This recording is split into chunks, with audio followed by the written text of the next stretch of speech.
Lyle, just ticked into October, and obviously it's a month where you look at helping others. Yeah, I think this is the 5th time now in the last maybe 6 years where we've done this.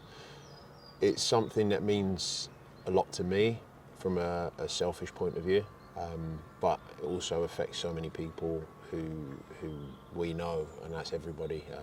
I don't think you'll find many people, if any, who haven't been touched in a really bad way by this disease. And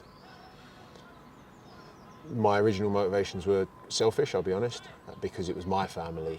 And in the years I've been doing it, the stories I've heard from so many people, even this morning, I've heard some things from people who I've crossed paths with over the years of doing this, and they've got their own stories. I heard about a 15-year-old girl this morning who's been fighting thyroid cancer, and it's horrendous. Yeah. It's horrendous. And if we can get to a time in this world where we're not having this conversation about cancer, then it will be a good place. Yeah, and obviously everything that you guys are doing for this is to raise awareness, but as importantly is to raise money for the research that goes into the treatment and hopefully the prevention one day. Exactly that.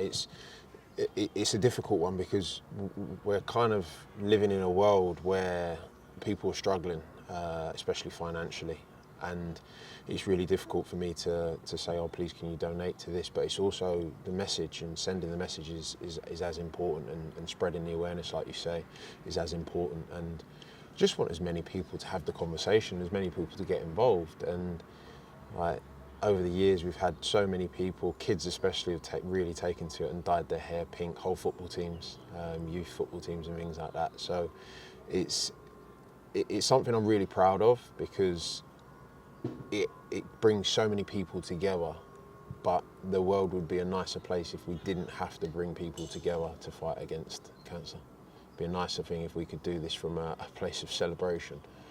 But until then, I'll keep running around with bright pink hair.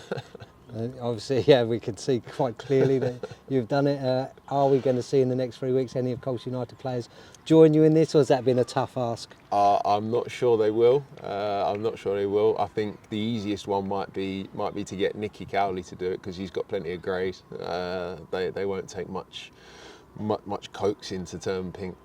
But no, look, it's not about anybody else joining me in being pink in the dressing room, but the fact of the matter is the conversations are being had, and that's the most important thing. And the boys have been really good and really supportive. They know exactly why I'm doing this, and I've had questions and we've had conversations, especially where we've been travelling so much the last few days.